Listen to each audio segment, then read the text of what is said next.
Domovi za starejše so ostali brez denarja za investicije. 3 predšolski oddelki z novimi terapevtskimi pripomočki. V Ljudskem vrtu obračun med Mariborom in Olimpijo.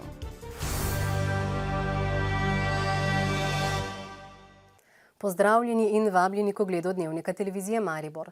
Predstavniki mariborske občine so se pred dnevi vrnili že s 4. odprave na Kitajsko. Na okoli 30 sestankih so iskali nove poslovne priložnosti za mesto. V Maribor tako sredi aprila prihaja skupina kitajskih poslovnežev, da bi se resno pogovorili o možnostih proizvodnje baterij in tako ustvarili tudi do 300 novih delovnih mest. Spomnimo, na Kitajsko so odhajali od vinske kraljice do osebne svetovalke župana, iz gospodarskih vrst pa pretiranega zanimanja ni bilo.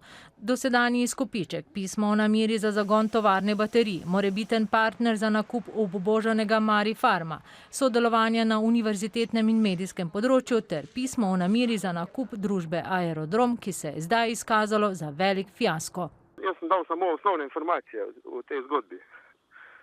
Dokument, ki je prišel nazaj od PAN, jaz ne morem kar vsakega dokumenta podpisati, ne pridemo, da vidimo, kdo so to. Je zelo neprijetna zadeva, ne? Sploh za nas, ko smo iskali, ko smo vložili veliko energije, nekako, da smo tega investitorja prepričali, ne? Da je nastalo za te situacije. Župan pa je pri pojasnjevanju iskanja partnerja za rešitev mariborskega letališča celo namignil, da je zgodba o prodaji družbe Aerodrom Maribor, ki jo je Aviafan kupil za 700 000 evrov, špekulativne narave. Ker smo takrat, ko se je letališče prodajalo za 700 000 evrov, je obstajala ponudba za 2,2 milijona evrov in lastnik ni bil zainteresiran, da se bi ta prodaja zgodila. O tem, ali bo posel za tovarno baterij sklenjen, pa bo več znanega 15. aprila, ko naj bi kitajski podjetniki prišli v Maribor. Gre za okoli 10 milijonsko investicijo. Lokacijo zanjo še iščejo. Prav tako so v iskanju investitorja za obdelavo odpadkov vredno 25 milijonov ter kupca za Marifarm, ki sicer nujno potrebuje rešitelja pred propadom. Letos bodo, kot kaže, ogrožene tudi nekatere naložbe v domovih za starejše. Pristojno ministrstvo jim namreč krči sredstva. Brez lastnih virov bodo projekte, vezane na evropske sklade, težko izpeljali. K sreči so v domu doktorja Jožeta Potrča v Poljčanah privarčevali dovolj denarja, da so lahko sami odprli enoto v Slovenski Bistrici. To je Lavoslava Dolinšek. V novem domu starostnikov v Slovenski Bistrici se dobro počuti. Tukaj živijo vse od decembrskega odprtja. Dom je nov, imamo nove bivalne prostore, imamo veliko različnih krožkov. Prirejamo kar naprej razne prireditve, druženja. A pri gradnji ni šlo brez zapletov. Maja so z ministrstvom podpisali pogodbo o financiranju opreme v višini 600 000 evrov.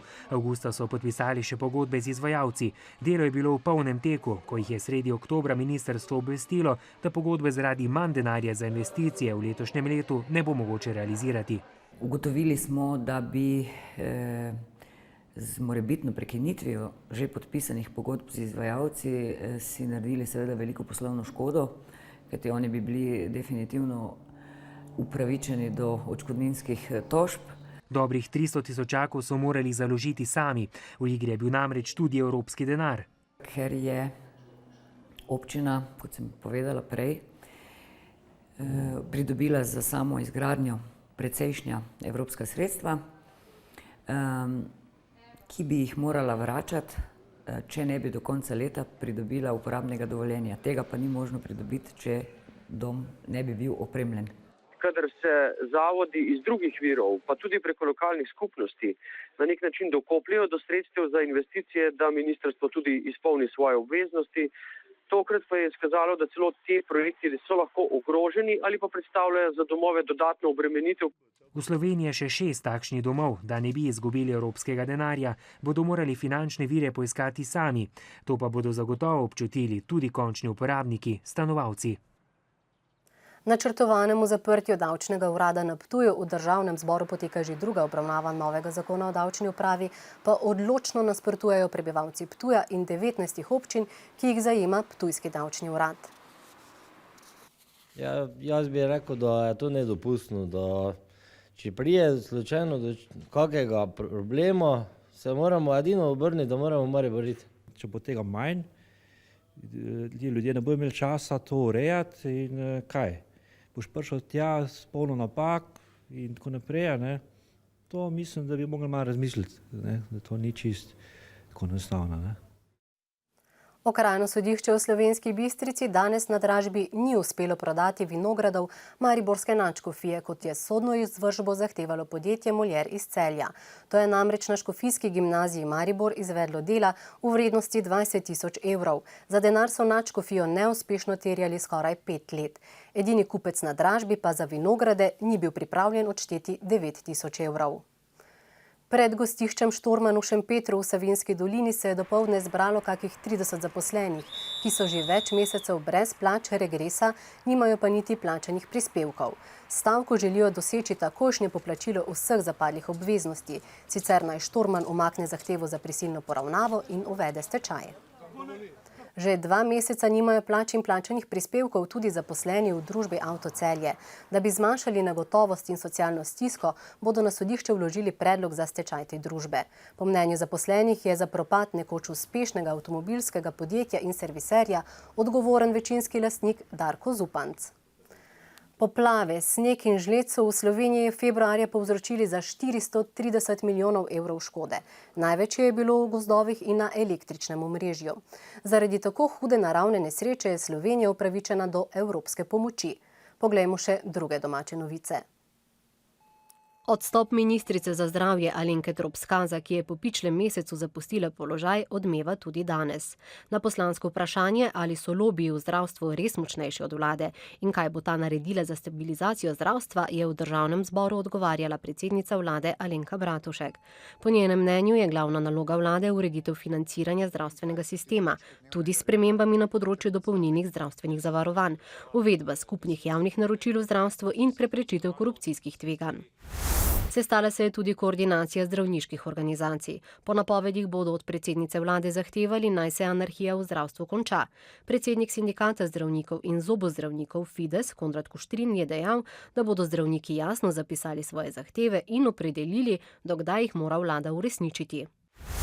Potem, ko je državni zbor zavrnil predlog zakona o konoplji, za katerega se je s podpisi zavzelo več kot 11 000 državljanov, dovolil bi le uporabo konoplje za industrijske in zdravstvene namene, so se v društvu Prekmurske pobude o njej odločili, da bodo nadaljevali ozaveščanje o pomenu konoplje na različnih seminarjih, kar so napovedali kar pred Ministrstvom za zdravje. Neizplačevanje plač je najpogostejša prijavljena kršitev na področju nadzora delovnih razmerij, ugotavlja delovna inšpekcija.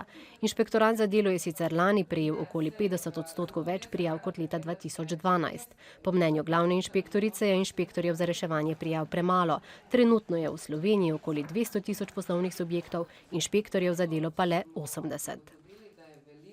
Zdaj pa nazaj v Maribor. Otroci s posebnimi potrebami, ki obiskujejo enoto vrtca Jožice Flander v Mariboru, so se razveselili številnih novih terapevtskih pripomočkov.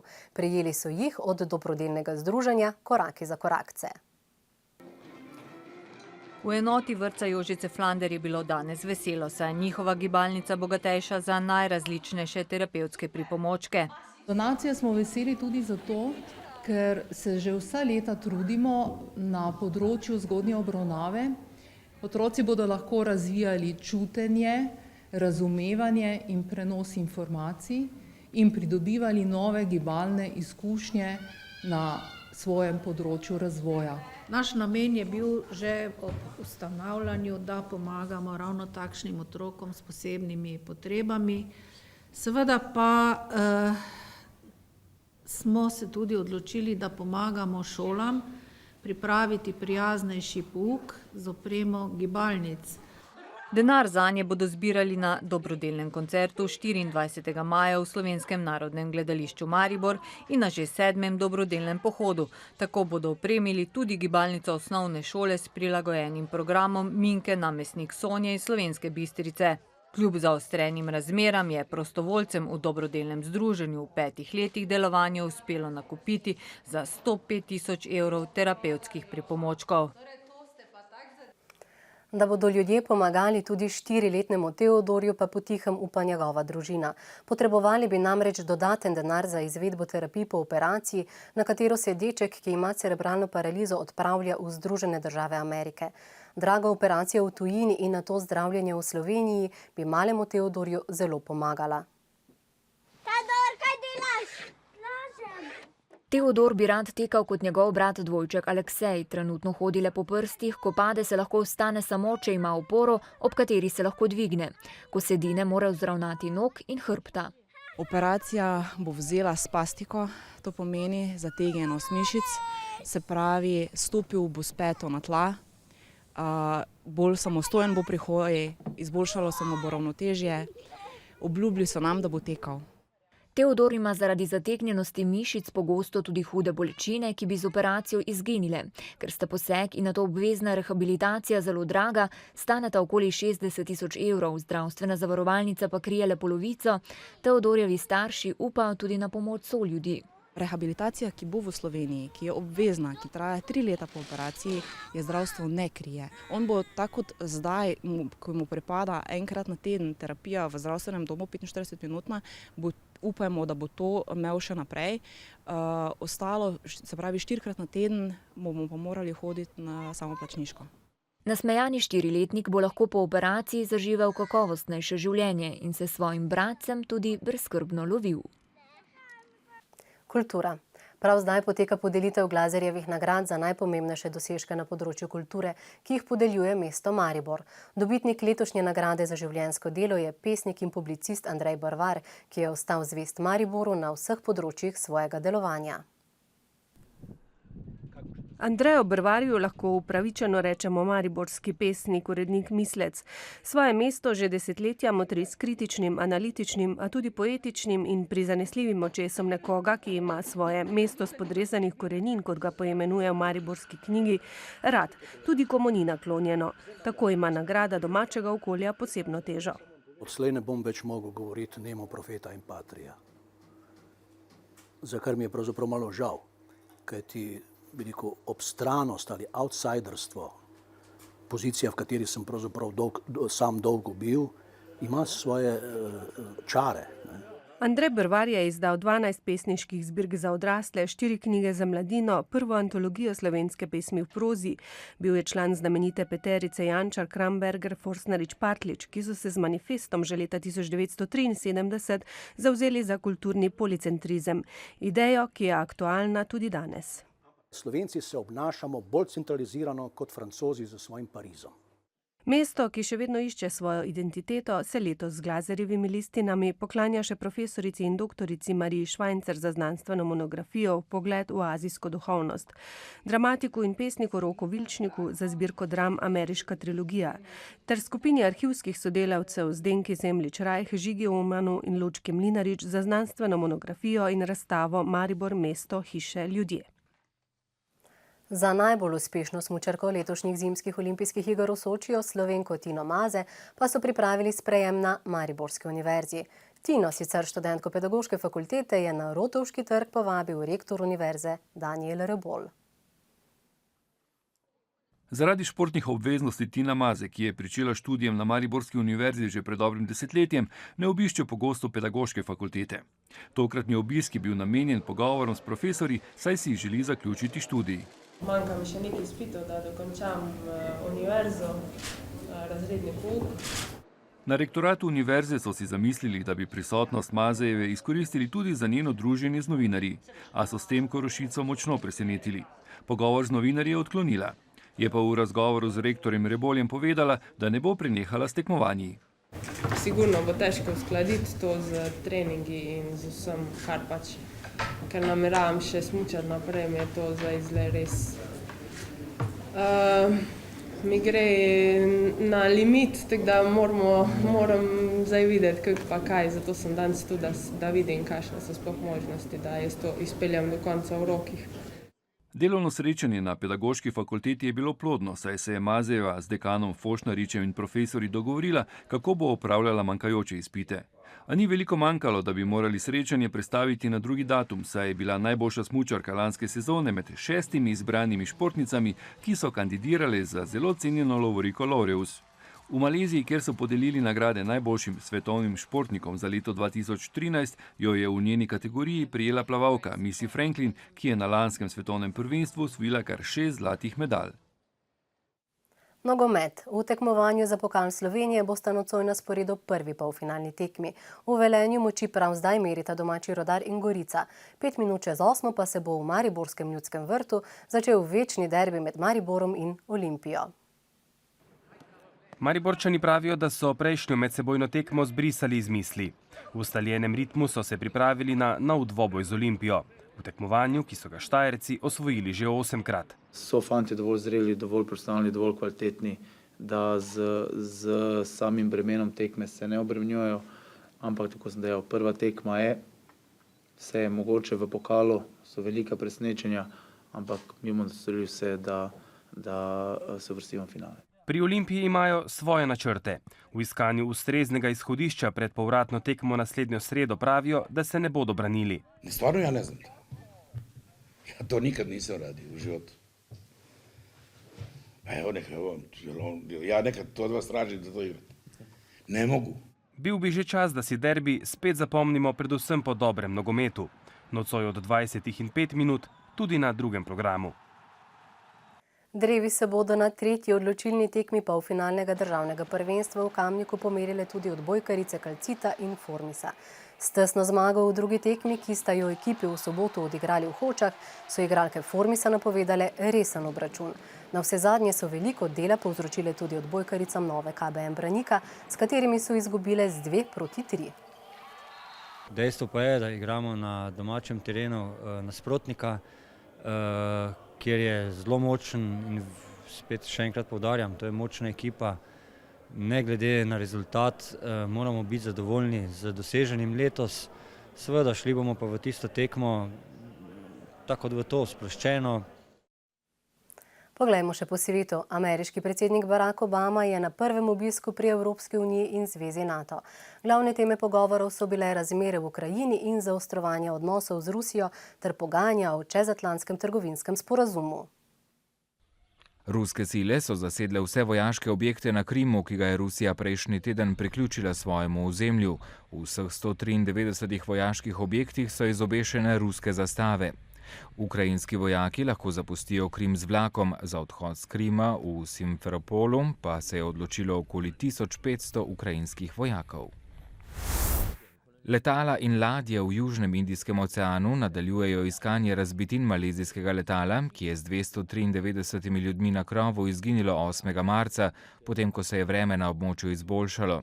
Strokovnjaki pa so sporočili, da iskanje črne skrinjice malezijskega letala ovira več dejavnikov, od podvodnih vulkanov do nemirnega morja. Opozorili so, da ni zagotovil za uspeh iskalne akcije, v kateri vojaki iz 6 držav iščejo razbitine letala. V Braziliji imajo težave s pripravo stadionov za letošnje nogometno svetovno prvenstvo. Razprtije okrog financiranja gradnje stadiona v Port Alegru so končane. Zvezna država bo namreč udeleženim podjetjem pomagala z davčnimi olajšavami v višini 10 milijonov evrov. Iz javnih sredstev naj bi država prispevala še dodatnih 2,1 milijona evrov, ki bodo namenjeni namestitvi detektorjev kovine. Težave imajo tudi stadionom v São Paulo, ki naj bi gostil odprtje prvenstva. Lokalni klub namreč ne želi financirati dodatne infrastrukture potrebne za prvenstvo. Rusko vesoljsko plovilo Sojuz, na krovu katerega sta ruska kozmonavta in ameriški astronaut, se zaradi tehničnih težav ni uspelo priključiti na mednarodno vesoljsko postajo. Priključitev so prestavili na petek, posadka pa ima po navedbah strokovnjakov dovolj živeža do takrat. Če kdo morebiti dvomi, ali je pomlad res tu, imamo dokaz, da je tako. Štorklje, ptice, ki so pomembne znanilke pomladi, so že nazaj v naših krajih. V objektiv smo jih ujeli na Cigonci pri Poljčanah. Štorklje, ki prezimijo v Južni Afriki, se v Srednjo Evropo začenjajo vračati konec marca.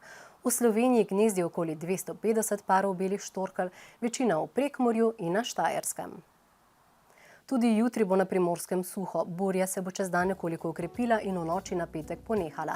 Drugod bo oblačno in občasno bo ponekod rahlo deževalo. Pihal bo severovzhodni veter. V petek bo delno jasno z občasno povečano oblačnostjo. V soboto pa bo čez dan topleje. Upamo, da je za vami lep dan. Želimo vam tudi prijeten večer in nasvidenje.